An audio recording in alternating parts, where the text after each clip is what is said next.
Es viernes de ciencia. Karen Rivera nos habla algo a lo que todos tememos, el envejecimiento. ¿Es posible evitarlo? Y cerramos la semana mirando músicas con Juan Arturo Brennan. Bienvenidos a Noticias 22, qué bueno que nos acompañan en este viernes en el que hay muchas cosas interesantes, recomendaciones para el fin de semana, con la presencia de Rafael García Villegas. Vamos con él. Rafa, ¿cómo estás? ¿Listo para disfrutar ya, o ahora sí, el fin de semana? Hay mucho.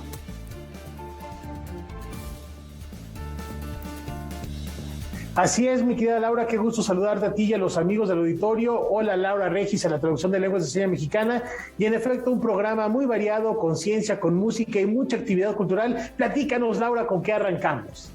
Sí, Rafa, muchísimas gracias. Tenemos por ahí un pequeño, le llamamos nosotros técnicamente delay, un pequeño retraso de unos cuantos segundos. Y bueno, pues es la prueba de que estamos en vivo, noticiario en vivo como siempre, y en este formato híbrido que les presentamos para proteger la conducción del programa. Fíjense que, bueno, hablando del fin de semana, Alas y Raíces tiene una propuesta muy interesante para los chicos, para los jovencitos, para los niños, para las familias. Se llama Ubicarte y Mis Pininos en Los Pinos. Son dos propuestas. Es una serie de presentaciones, narraciones, talleres en los que los jóvenes y los pequeños del hogar van a poder entretenerse y aprender muchas cosas. Los fines de semana, el Complejo Cultural Los Pinos ofrecerá actividades para bebés, niños y adolescentes.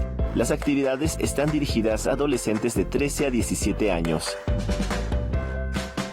Ubicarte nació de la necesidad de abarcar contenidos que tuvieran que ver más con los intereses, las necesidades y los gustos de los adolescentes casi jóvenes, de 13 a 17 años. Generalmente nuestros contenidos estaban dirigidos a bebés y a niños de segunda infancia, de 6 a 12 años. Pero, pues bueno, aún los adolescentes, algunos jóvenes todavía van a los centros culturales, a los complejos culturales con sus familias. Yo soy Kevin Galeana y hoy... Este fin de semana arrancamos con Ubicarte, con una narración oral de Kevin Galeana que se llama Esa cosa llamada amor. Que pues bueno, sabemos que también el tema en adolescentes y jóvenes empiezan todas estas preguntas y todos estos enamoramientos, ¿no? Entonces, bueno, nos parece un tema pertinente. Y también tendremos un taller de stencil dado por Jesús Urbina. Los domingos se realizará el programa Mis Pininos en Los Pinos, dirigido a bebés y niños, en donde la participación de los acompañantes es importante. Este domingo tendremos Kamishibai, ¿no? El Kamishibai es una técnica japonesa de teatro japonés con un narrador oral que se llama Gabriel Ortega, que nos va a contar unas historias sobre las 4 estaciones del año de manera muy particular. Y pues bueno, también podrán disfrutar a un grupo que se llama Puro Canto, Puro Cuento, que trae un títere llamado Artemio. Él nos canta y nos cuenta unas lindas historias. Noticias 22, Alberto Aranda.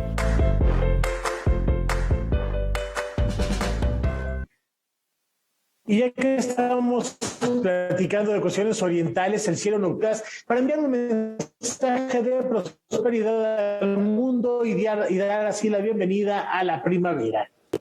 Ay, fíjense que seguimos teniendo alguno que otro pequeño problema de conexión con Rafa. Es la señal de internet que nos está fallando por allá. Pero bueno, vamos con la información. Nos decía Rafa que el cielo por las noches de la ciudad portuaria más grande de Taiwán se ilumina con colores y figuras para enviar un mensaje de prosperidad al mundo, y esto por la bienvenida de la primavera y, por supuesto, celebrar lo que hemos comentado últimamente, el Año Nuevo Chino. Vamos a ver.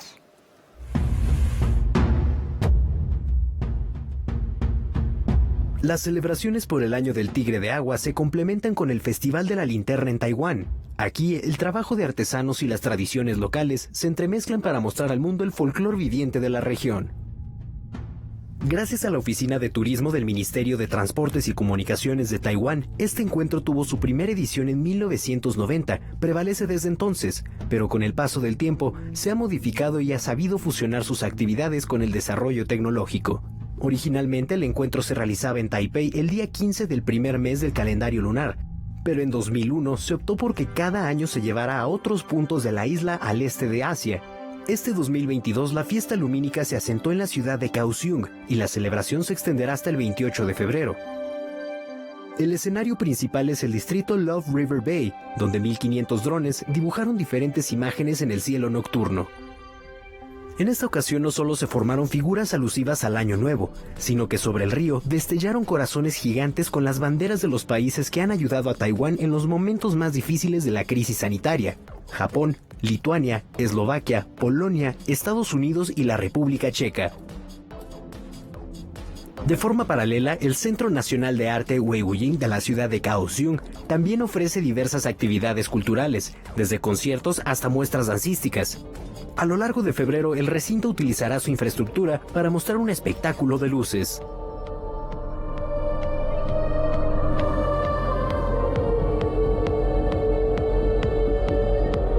Impresionantes imágenes para esta celebración. Y les comentamos que este lunes, 14 de febrero, se cumplen 120 años del natalicio de Antonio Hagenbeck, un hombre con una gran sensibilidad para el arte que siempre mostró interés por ayudar, por asistir a las personas más necesitadas y por la protección de los animales. A unos días de este aniversario, lo recordamos. Su vida estuvo dedicada a la filantropía y el coleccionismo. Nació en Tacubaya, en la Ciudad de México, el 14 de febrero de 1902, en el seno de una familia aristocrática. Su temprana atracción por la pintura fue impulsada por su abuela y su tía abuela, quienes lo instaron a tomar clases. Es Antonio Hagenbeck. Luego de una estancia de 3 años en España, entre 1914 y 1917, debido a la Revolución Mexicana, retornó al país para continuar con su oficio ante el lienzo. Con la cuantiosa fortuna que heredó e incrementó, Antonio Hagenbeck se abocó a la compra de obras de arte, de bienes raíces y a la realización de obras de caridad, en parte impulsado por la firme fe católica que profesaba y de la cual formó parte desde 1948 con su ingreso a la Orden Terciaria Franciscana y posteriormente a la Orden del Santo Sepulcro. Fue también en la década de los 40 del siglo XX que remodeló la Casa de la Bola en Tacubaya, acondicionándola como una mansión del siglo XIX, la cual se mantiene así y fue donada en 1984 a la fundación que lleva su nombre y que funge como recinto dedicado a actividades culturales y educativas, hoy conocida como Museo Casa de la Bola. La Fundación Antonio Hagenbeck de la Lama también recibió otras 2 casas que habitó: la Hacienda de Santa Mónica y la Hacienda de San Cristóbal Polaxtla, destinadas a ser museos. Su labor filantrópica protegió por igual a infantes y ancianos desamparados e incluso dedicó sus recursos y esfuerzo a la protección animal, de lo que dan cuenta los pavos reales, cisnes, pájaros y perros que deambulaban por los jardines de sus casas. Antonio Hagenbeck murió el 4 de septiembre de 1991 y hoy lo recordamos en el 120 aniversario de su natalicio. Noticias 22, Víctor Gaspar. Regresamos con Ciencia. Aquí está Karen Rivera.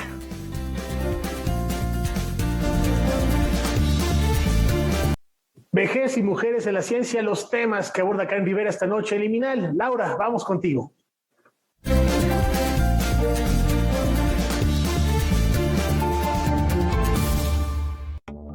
¿Cómo sería vivir una vejez sin padecimientos crónicos, ni enfermedades, ni dolor articular?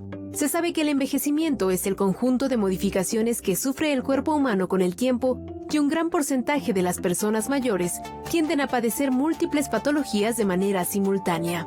Pero este proceso no es inherente a la vida de otras especies. Existe un roedor que, a pesar de ser el más longevo, desafía esta etapa biológica.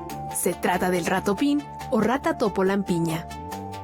Estos son rarísimos porque viven 30 años, mientras que los ratones viven 2-3 años o las ratas viven 3-4 años. Y lo más interesante es que no desarrollan las características del envejecimiento. Por ejemplo, no les da osteoporosis, no les da neurodegeneración, no les da cáncer, cosa que sí les da a las especies como el ratón y esto. Y lo más interesante relacionado a lo que te estaba platicando de la autofagia es que la autofagia no falla con el paso del tiempo en el ratopín. Aún falta mucho por comprender respecto al fenómeno biológico del envejecimiento, pero hasta ahora se sabe que existen procesos celulares que impactan en él de manera directa.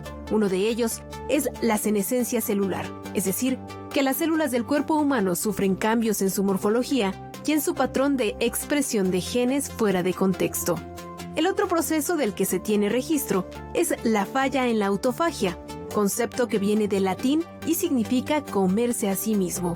La autofagia es el mecanismo por el cual las células renuevan sus propios componentes, eliminan lo dañado y lo sustituyen. Funciona como una aspiradora que limpia el polvo de la casa. Conforme pasa el tiempo, la autofagia deja de funcionar. Entonces eso nos ha permitido también saber que es necesaria la autofagia para mantener saludable no solo las células, sino a nivel del órgano y del organismo. El que falle la autofagia en todas nuestras células cambia de tal suerte que permite el desarrollo de las diferentes enfermedades asociadas al envejecimiento de manera simultánea. La pregunta es, ¿qué tienen las células de los ratopines que no se vuelven senescentes? ¿O cómo se regula su autofagia de tal suerte que no falla con el paso del tiempo? Para conocer los procesos celulares que hacen de este animal un organismo único, la UNAM tiene la primera unidad de ratopines de Latinoamérica y el grupo de investigación de la doctora Susana Castro del Instituto de Fisiología Celular busca comprender estas bases moleculares. Y sí sabemos, o sí te puedo adelantar que sabemos que hay un gen en particular que sí tiene una diferencia, o sea, un gen que nosotros sabemos que induce senescencia en ratón, en humano, en rata, y este gen es diferente, tiene una función tantito diferente en el ratopín. Entonces estamos estudiando si exactamente ese gen es el que hace que las células del ratopín sean resistentes. Imagínate vivir como los ratopines. O sea, los ratopines viven como 30 años, pero viven 28 años en plenitud. No baja la capacidad reproductiva, no se enferma, no baja su actividad, ¿no? Siguen igualitos y de pronto se mueren. Si haces una autopsia no es muy claro qué órgano falló. Si pudiéramos nosotros así vivir los 90, 100 años, la esperanza de vida del humano, pero en plenitud. Entonces, si aprendemos cómo le hacen, podríamos aplicar eso a las células de humano o a las células de ratón. Bueno, los ratopines realmente me dan mucha envidia. Es lo primero que tendría que decir, porque evitan el proceso del envejecimiento, 30 años de vida, que bueno, para la vida de un animal de estas características, de este tamaño y demás, pues es una vida larga, digamos, no la podemos comparar con 30 años de vida humana, no tiene absolutamente nada que ver, es una vida larga, pero sobre todo una vida en la que no se da este proceso de envejecimiento que en los seres humanos pues se da desde muy pronto, aunque no lo notemos, desde los 20 y tantos años empiezan estos procesos de oxidación celular, en fin, que pues con el tiempo pues llegan a tener problemas grandes como la osteoporosis, por ejemplo, la degeneración de todos nuestros órganos hasta llegar a un estado de decrepitud. Exacto, Laura, ¿qué tal? Qué gusto saludarlos, por cierto, muy buenas noches. Y efectivamente, en realidad la humanidad ha estado acompañada a lo largo de su vida por esta búsqueda constante de la eterna juventud, de detener el envejecimiento, pero ¿qué pasaría si en lugar de buscar detener el envejecimiento, busquemos llegar a él con una salud digna, ¿no? Sin sufrimiento, sin enfermedades crónicas, sin dolor, y por eso es importante el estudio que se hace en torno a los ratopines. Este mamífero que ya comentabas, Laura, que tiene una vida aproximada de 30 años, pero que vive su vida sin envejecer, sin tener, digamos, dolor, enfermedades. Incluso es muy interesante porque cuando se le hacen autopsias a los ratopines una vez que mueren, se dan cuenta que pues no entienden, ni siquiera saben qué órgano fue el que falló. Murieron porque se acabó su ciclo de vida, pero en realidad pues no falló ningún órgano, no tuvieron ninguna enfermedad, no padecieron, y entonces ese es el tipo de investigaciones que se realiza en el Instituto de Fisiología Celular y que por supuesto tiene que ver con un término muy importante que hizo ganador en 2016 al Premio Nobel de Medicina, que es la autofagia. La autofagia es esta idea de comerse, de que las células son capaces de comerse a sí mismas, pero tiene que ver más con un concepto, como ya lo mencionaba en la nota, de aspiradora. Las células tienen una especie de aspiradora y esa aspiradora tiene una bolsita que es capaz de recoger todo aquello que ya no le sirve al organismo humano y también de guardarlo, desecharlo o utilizarlo si el cuerpo lo requiere. Si fuera necesario. Parece como de ciencia ficción, ¿no? Tener una vida determinada una vez que se acaba, bueno, pues se acabó, pero tener calidad de vida, que yo creo que es lo que busca el ser humano. No solamente alargar la vida, sino tener calidad de vida, no tener enfermedades crónico-degenerativas que son normales, digamos, en el proceso de envejecimiento. Muy interesante. De ahí la importancia de la ciencia básica y de invertir en la ciencia básica, porque nos permite conocer aquellos elementos para desarrollar estrategias y para prevenir enfermedades.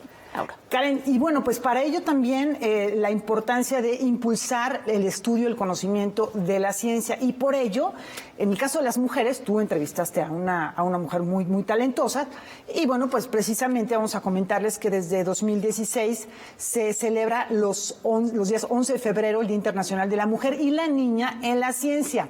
Es muy importante esto de la inclusión de las niñas también, es una fecha que suma esfuerzos para inspirar y promover la participación femenina en muchas ramas del saber. Vamos a ver esta nota.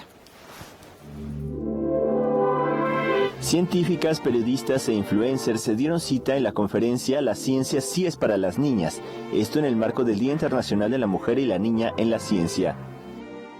A pesar de cierto progreso, a la fecha, solo el 33% de los investigadores a nivel mundial son mujeres, de acuerdo con el informe científico más reciente de la UNESCO.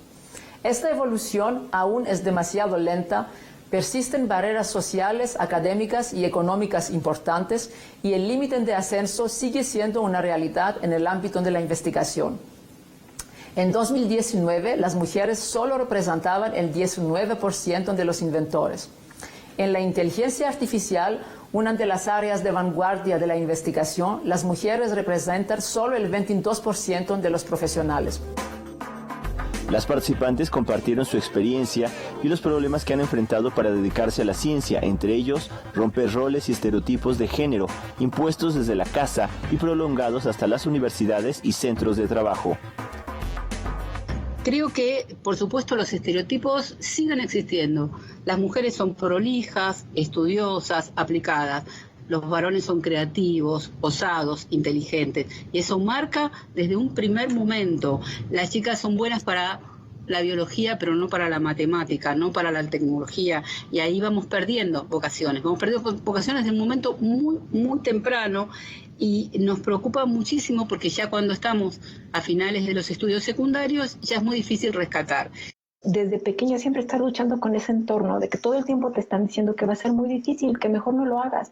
Sí, y ya lo decían también las compañeras, llega un momento en que claro que muchas niñas deben desertar y decir, no ya, o sea, todo el tiempo me están diciendo que esto va a ser prácticamente una carrera imposible y entonces lo dejan. Entonces, ese ha sido uno de los principales obstáculos, el entorno familiar, el entorno social. A pesar de ser de distintos países, las participantes tienen experiencias negativas en común, mostrando que el machismo y discriminación se dan en todos lados. Y en este mundo somos comunidad, somos mujeres y hay hombres. Y si todos trabajamos para aportar no solo nuevo conocimiento, sino para cuidar a este mundo que ya tanta falta le hace, pues imagínate el adelanto que vamos a hacer. En el momento en el que todos tengamos conciencia que todos generamos conocimiento y que podemos generar conocimiento, sin importar si somos hombres o mujeres, en ese momento, si ahora el avance ha sido sustancial, no te quiero contar cómo va a ser en el futuro, cuando esta brecha se cierre y podamos contribuir de la misma forma. El objetivo de la plática, la cual puede ser vista en la página que aparece en pantalla, fue compartir la experiencia de estas científicas con otras mujeres y mostrarles que es posible tener una carrera pese a las dificultades que se presentan en el camino. Le diría a los padres, motiven a sus hijos a que no tienen límites, a que no, el conocimiento está a la mano de todos y que lo más importante es deconstruir esos estereotipos de género. Noticias 22, Alberto Aranda. Bueno, la Universidad Nacional Autónoma de México también se suma a esta conmemoración con más de 80 actividades virtuales que buscan impulsar la igualdad de género. Lograr la igualdad sustantiva para las mujeres en la ciencia, la tecnología, las ingenierías y las matemáticas es uno de los desafíos de las instituciones educativas y empleadoras a nivel mundial. Es por esto que la UNAM diseñó un programa especial por el Día Internacional de las Mujeres, las Adolescentes y las Niñas en la Ciencia. Siendo que somos, digamos, más de la mitad de la población mundial y que la matrícula estudiantil es un 50% de mujeres, es como tú dices, no llegamos ni al 30% en algunas de las áreas STEM y en algunas como ingenierías, ingeniería electrónica, ingeniería mecánica, en donde yo trabajo, no rebasamos a veces el 10%. Entonces, bueno, creo que falta mucho trabajo colectivo, pero en muchas áreas, ¿no? Y una de estas áreas es justamente fomentar las vocaciones en edades tempranas. El programa se extenderá hasta el 15 de febrero y contempla conferencias, talleres y otras actividades en donde científicas expondrán su experiencia de vida y los logros académicos que han obtenido en beneficio de la humanidad. Yo creo que está bien inspirar las vocaciones científicas, inspirar que estamos mujeres abriendo terreno, pero ahora nos toca a nosotras construirles a las jóvenes y a las niñas y a toda la sociedad, por supuesto a todas y a todos, nos toca construir un terreno con menos piedras para que no necesitamos ser guerreras o no necesitamos ser superwoman o no necesitamos ser super rebeldes. Necesitamos poder hacer lo que queremos ser y hacer como lo queramos hacer.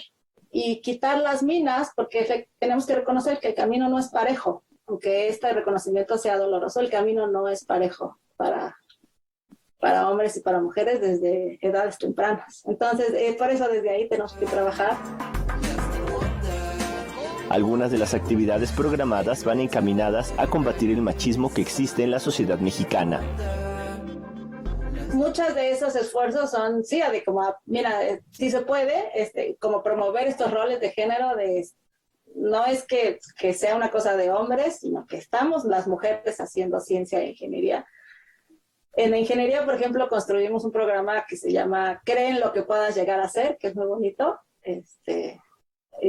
pero también hay otros tipos de actividades como no necesariamente tienes que copiar el camino que hemos seguido, por ejemplo, las millennials o las millennials para arriba, las boomers o las X, ¿no? Como yo, sino las personas mayores, sino que yo veo que ahora las chicas científicas y las que están estudiando carreras STEM en ingeniería están desarrollando otras formas de ser, otras formas distintas. Ayer la doctora Shirley Pérez Campos, que dio una plática magistral, que es una de nuestras máximas sismólogas del país, decía, lo más importante para mí es levantarme y ir feliz a mi trabajo, ¿no? Y entonces justamente la idea de que las niñas y las jóvenes puedan hacer lo que quieran, pues se trata de eso, de que consigan su vida profesional o su vida laboral o su vida cotidiana que sea feliz. Noticias 22, Alberto Aranda. Karen, sí ha habido un incremento en el número de mujeres que estudian carreras relacionadas con la ciencia y la tecnología. Sin embargo, todavía siguen siendo minoría, no solamente en el terreno del estudio, sino del reconocimiento de mujeres. Y bueno, pues esto es histórico, desafortunadamente histórico, no es de México, es de la humanidad. Están cambiando las cosas. Hay que hacer más trabajo para que sigan cambiando y que haya una paridad de género en estos terrenos. Y de ahí la importancia de este tipo de actividades virtuales ahora. 30 de cada 100 mujeres, 30 de cada 100 personas que estudian ciencia o que están en algunas de las ciencias exactas son mujeres. Falta mucho camino por recorrer, pero sin duda este tipo de actividades como las que realiza la UNAM u otras instituciones o academias son fundamentales para impulsar el trabajo de las científicas y por supuesto que la ciencia también es de las niñas. Efectivamente, muy buenas propuestas. Karen, ¿nos vemos la próxima semana? Sí, nos vemos la próxima semana. Bueno, más temas interesantes de ciencia, Laura. Sale, muchas gracias. Les tenemos una recomendación. Como todos los días, a las 9 de la noche tenemos Debate 22. Hoy cerramos la semana con un temazo, un invitadazo. Álvaro Cueva va a recibir al escritor Jorge Carrión para hablar de su más reciente libro, Membrana. No se lo pierdan, se pone buena la charla del viernes. Un tema informativo, entretenido. Regresamos en un instante.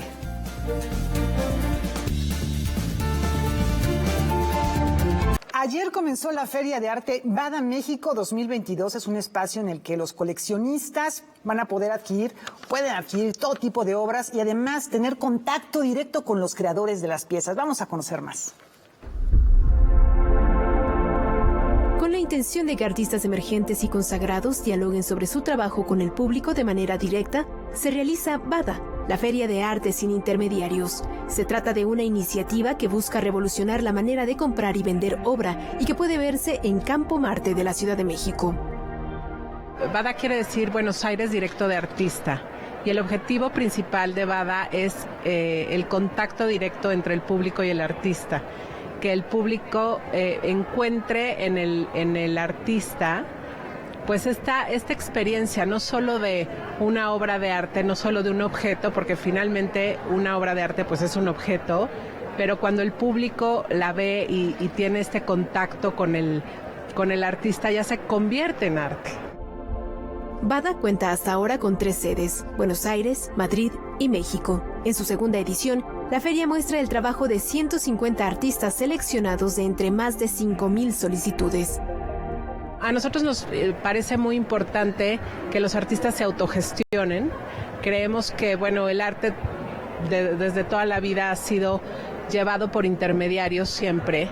Y ahora, pues ya los procesos se han hecho más cortos en todos los sentidos, ¿no? Porque ya tenemos mucha modernidad, internet y todo, y esto hace muy fácil que los artistas puedan autogestionarse. Y Bada es esta plataforma que los ayuda a autogestionarse, es la única plataforma internacional realmente. Y sí hay un proceso de curaduría importante en el cual nos enfocamos en el concepto y en la calidad y por supuesto en la trayectoria del artista. Tenemos todas las técnicas: pintura, escultura, cerámica, mix media, instalación, performance en vivo. Acá tenemos una muestra de un artista street art que hizo un performance sobre unos colchones. Y eso es lo que promueve Bada, es un arte incluyente, es un arte para todos, es arte para todos y es una variedad completa, ¿no? Y Bada, uno de sus objetivos es democratizar el arte y acercar el arte a toda la gente y que toda la gente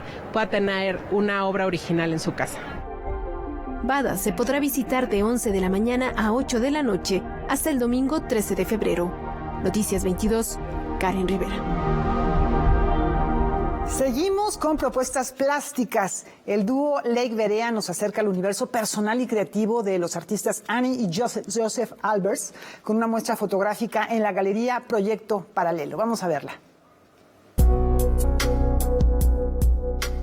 En noviembre y diciembre de 2017, el dúo artístico Lake Vera realizó una residencia en la Fundación Albers en Connecticut, Estados Unidos. Allí establecieron un acercamiento íntimo al archivo de Annie y Joseph Albers, la icónica pareja de artistas referentes del diseño moderno. Con cámara en mano, retrataron los rastros intelectuales y materiales de la actividad creativa y personal de matrimonio Albers. Las imágenes producidas durante ese tiempo pueden verse ahora en la exposición 2x2 Albers, Lake Vera, que presenta la galería Proyecto Paralelo.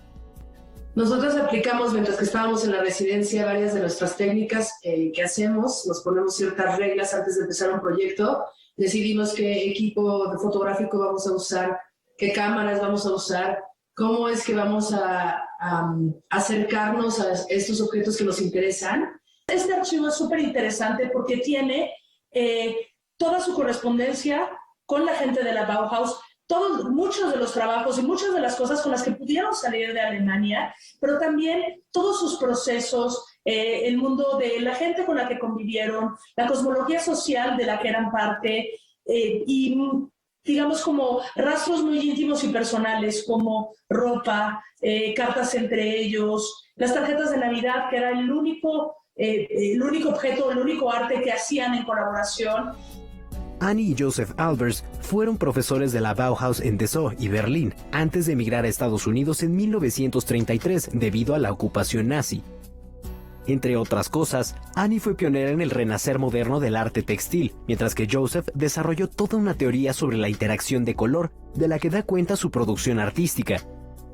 El retrato que ven aquí atrás, que este es un retrato que nosotros hicimos en el estudio de la Fundación Albers, en donde vivimos por esos 2 meses, donde había estas sillas tubulares preciosas y súper cómodas. Y al empezar a investigar y a ver libros de ellos, vimos que ellos se retrataban mucho en estas sillas sentados. Y entonces, pues, saltamos a la oportunidad de nosotras también tomarnos un retrato en estas sillas y un poco apoderarnos de ese mundo. Tal como su título sugiere, la exposición nos presenta un intercambio artístico a 4 manos. Nos aproximamos al universo personal de una pareja de artistas desde la óptica de otra mancuerna creativa. Es muy lindo porque realmente te va enseñando cosas que para nosotros son importantes en los artistas, ¿no? No son piezas finales que verías en un museo, sino son procesos. Sí, son retratos de los procesos. Nosotras usamos para retratar estas obras cámara de perspectiva, lo cual hace que te permita deformar la imagen o dar ciertos énfasis en el foco, en el punto focal. Cada una de estas imágenes finales representan un punto de vista. No es una representación fiel, facsimilar del objeto en sí, sino que tiene toda una intervención nuestra de cómo nosotras entendemos este objeto en específico o este proceso o este boceto. Pues nosotros queremos invitarlos a que vengan a ver nuestra exposición de 2x2, Lake Berea Alves, en la Galería Proyecto Paralelo. Previa cita a partir de sus redes o de su página web. La exposición estará abierta hasta marzo. Si nos siguen en Lake Berea en Facebook o en Instagram, se podrán enterar también de qué estamos haciendo, porque siempre estamos haciendo cosas interesantes. Con información y texto de César H. Meléndez, Rodrigo Peredo, Noticias 22. 2 fechas importantes, 13 de febrero, próximo domingo, Día Internacional de la Radio, y desde las 4 de la tarde, Radio Educación con programación especial. Y próximo 20 de febrero, la Orquesta Sinfónica de Brooklyn estrena la obra Malitzin de José Gurría Cárdenas. Aquí está toda la información.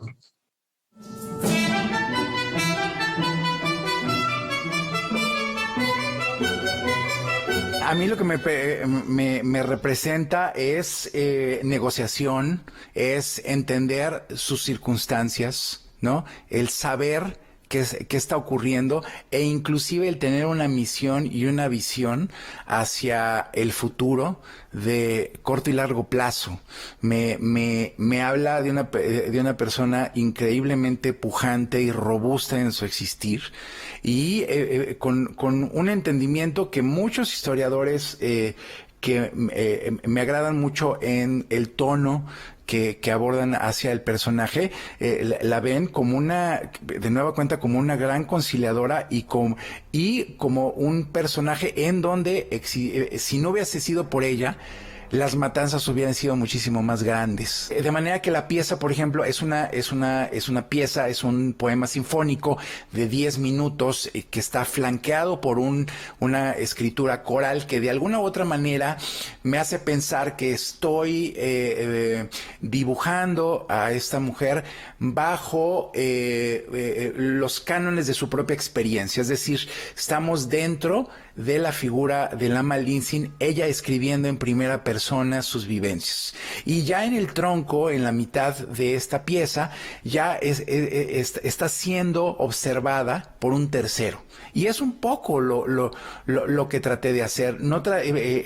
A propósito, traté de evitar elementos que quizás pudieran ser relacionados con un México precolombino o este tipo de cuestiones, por ejemplo, el uso de percusiones, yo no sé, teponachtles, cascabeles y este tipo de cosas, porque me interesaba mucho hablar de este personaje tan emblemático y paradigmático dentro de utilizando el vocabulario y las herramientas y los recursos de una orquesta netamente clásica.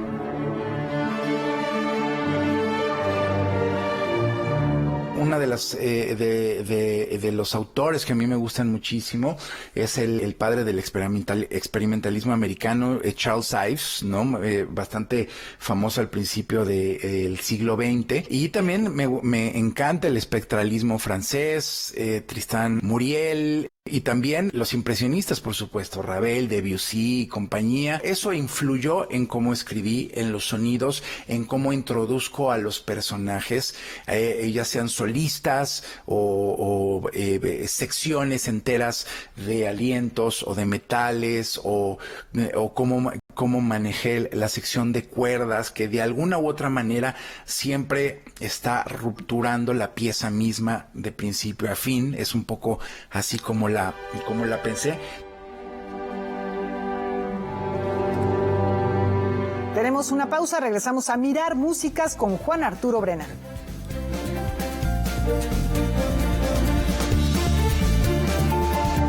Para entender el concepto de que la música no conoce fronteras, solo basta conocer al invitado que acompaña esta noche a Juan Arturo Brennan en Mirando Músicas.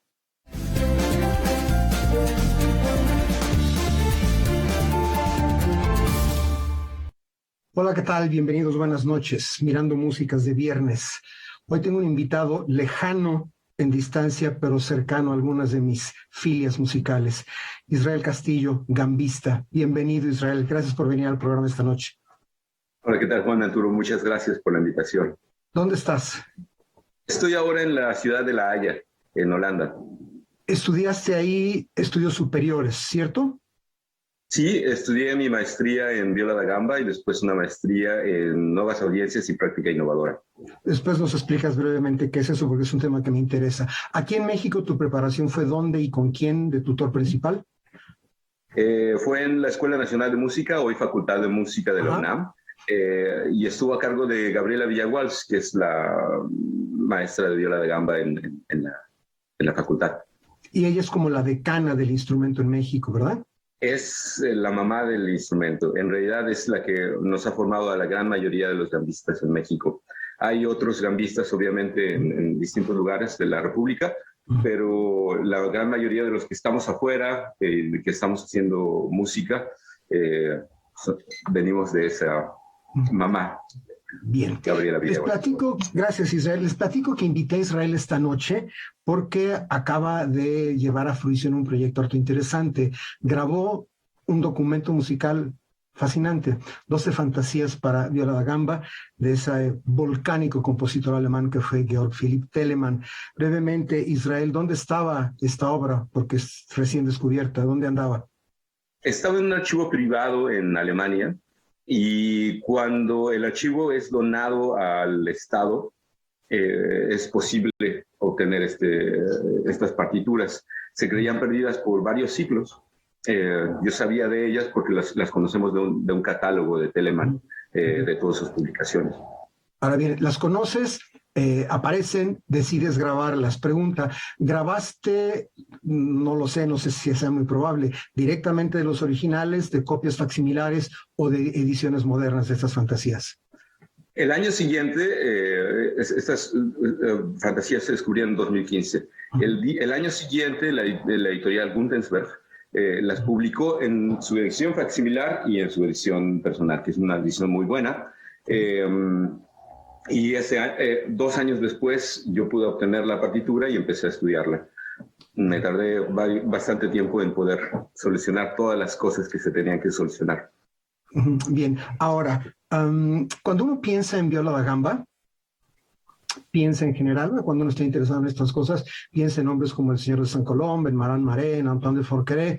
Uno no asociaría normalmente a alguien como Telemann con la viola da gamba, pero para ilustración de nuestra audiencia, ¿nos puedes mencionar 2 o 3 compositores importantes de viola da gamba de aquel entonces?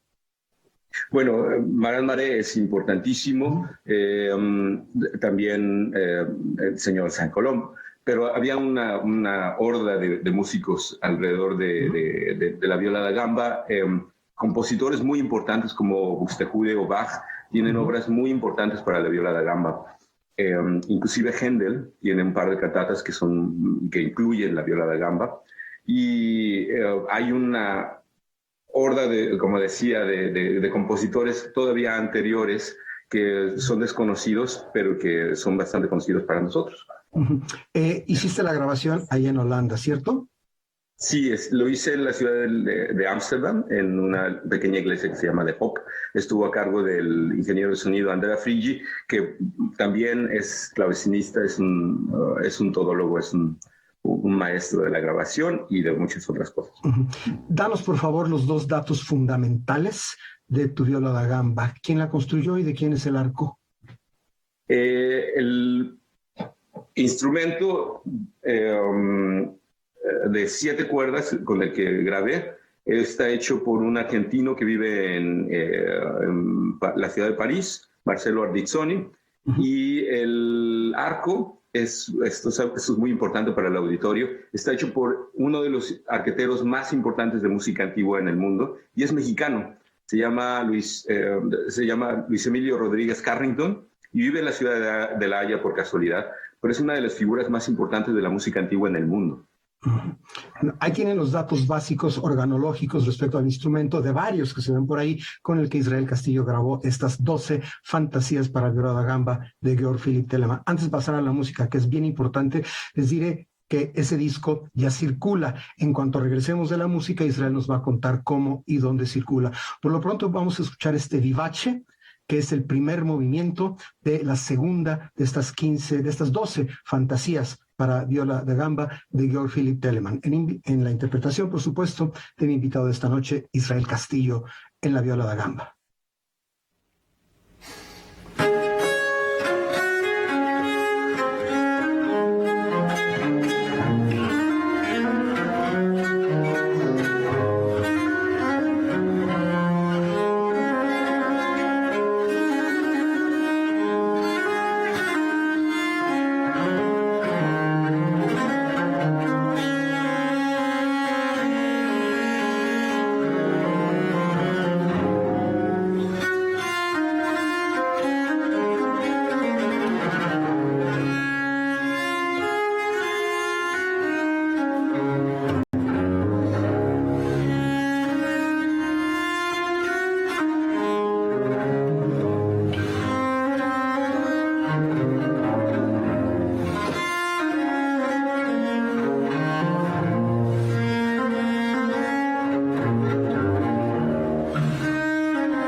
Bien, esto que acaban de escuchar es parte de esta espléndida grabación, de esta espléndida música, grabada por este espléndido músico en su espléndida viola da gamba. Sí, lo digo porque ya lo escuché y es realmente música espléndida. Bueno, vamos a darle a nuestro auditorio, Israel, el dato duro, cómo y dónde y a través de qué medios consiguen tu disco de fantasías para viola da gamba de Georg Philipp Telemann.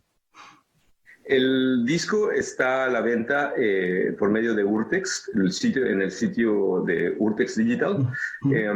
Es muy barato, entonces le recomiendo ampliamente a la gente que lo compre.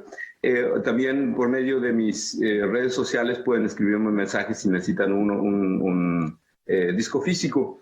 Es importante mencionar que este disco fue hecho gracias al apoyo del Fondo Nacional para la Cultura y las Artes y de Angelco, la Copa Menstrual Mexicana, que es la compañía que hizo la colaboración de esto. El proyecto está dividido en 3 partes. Es el disco compacto, 12 videos hechos por Emilio Espinosa y una serie de presentaciones para el Instituto Mexicano del Seguro Social para enfermos terminales.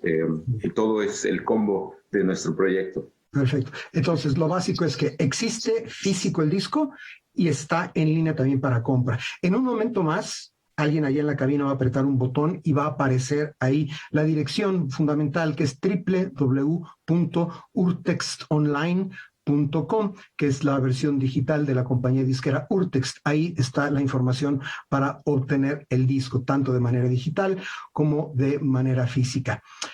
Israel, he visto tus fotos, que por cierto, a lo largo del programa se habrán visto y se seguirán viendo algunas fotos que me hizo el favor de enviarme Israel.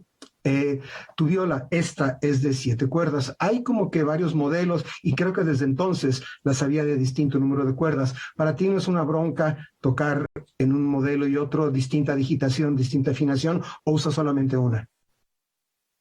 Uso varias violas. La viola de aquí es una viola italiana, modelo Stradivari, que tiene, si se fijan, es la forma de un violín. Más atrás está una vihuela de arco. Hay una viola soprano, hay una viola hay varios tamaños de violas. Todos los gambistas tenemos la habilidad de tocar cada una de ellas. Se afinan casi igual por medio de son cuartas y con una tercera intermedia, con sus debidas excepciones. Entonces, para mí es bastante sencillo hacerlo. Todos los gambistas lo hacemos. Muy bien, dinos muy brevemente qué es Nuevas Audiencias y Práctica Innovadora, la materia de tu maestría. Suena bien interesante. Wow, voy a intentar ser muy breve. Sí, es una maestría que se hizo, es un esfuerzo de varios conservatorios en Europa para poder taclear una de las cosas más importantes que suceden en en la música, en el mundo musical, tanto de música clásica como de jazz, en nuestros conservatorios, que es la falta de audiencias. Entonces, por medio de un curso de 2 años, se enseña a los alumnos cómo crear proyectos desde una perspectiva muy personal. En mi caso, mis proyectos van muy ligados a personas de la tercera edad. Tengo muchísima afinidad con estas personas, pero pueden ser también, he hecho proyectos con refugiados de la guerra, con niños de la calle, con todo tipo de situaciones. El único requerimiento es que nazca del músico y que pueda transformar al músico para que pueda también alimentarlo al momento de estar en el escenario. Bien. Además de eso que nos cuenta Israel, yo les digo que una de las cosas interesantes de su carrera es que no crean que solamente toca en pequeñas iglesias y salas de conciertos y teatros. Parte de su vocación es tocar en espacios completamente fuera del circuito de las salas de concierto para audiencias que no son las convencionales. Y va y lo hace con su viola da gamba, cosa que es harto interesante porque dicen algunos muy erróneamente que la viola da gamba es un instrumento obsoleto. Yo tengo para mí, estoy seguro que estás de acuerdo, Israel, que no hay tal cosa como un instrumento obsoleto. No, nunca lo será. Ahora, por ahí va a aparecer pronto, además de que ya vieron ustedes el pequeño link a la compra del disco, va a aparecer también las redes sociales de Israel para que se pongan en contacto directo. Yo les diré que, para concluir, es un proyecto que de veras tiene un perfil múltiple, porque tenemos aquí a un músico mexicano de origen zapoteco que graba unas fantasías para viola da gamba de un músico alemán y lo graba en Holanda. Por cierto, no lo mencioné al principio, Holanda es hoy por hoy la meca del quehacer de la música antigua. Algunos lo discutirán, pero esa es mi opinión. ¿La compartes? La comparto totalmente. Hay muchos lugares, pero esto fue la meca y todo el mundo regresamos a este lugar para poder estar en el festival o hacer todo tipo de cosas. Dicho de otra manera, Nadie estudia, nadie investiga, nadie toca, nadie graba y nadie difunde la música antigua como los holandeses. Qué bueno, Israel, que estés en La Haya. Dicho lo cual, no me queda más que despedirme de ustedes. Israel Castillo, te agradezco muchísimo que hayas estado esta noche con nosotros. Gracias mil y mucha suerte para tus siguientes proyectos. Y a ustedes les recomiendo de veras mucho que se pongan en contacto con este disco. Y ya oyeron una muestra, el resto es igual de bueno. Gracias, Israel, buenas noches. Muchísimas gracias. Y gracias a ustedes también. Regreso con mis colegas y compañeros. Los veo el próximo viernes. Chao. Muchísimas gracias, Juan Arturo Brennan. Yo soy fan instantánea de Israel Castillo, a quien no conocía. Rafa, no sé a ti, pero bueno, la belleza, la elegancia, la calidez del sonido de la viola da gamba me da pues fe en la humanidad y en la música contemporánea ante tantas cosas que de pronto no agradan, ¿no? En el entorno musical. Nos lo devuelve, así es, muchas gracias, hay que escucharlo, hay que comprar este disco y nos vemos el próximo lunes. Excelente fin de semana. Muy buenas noches.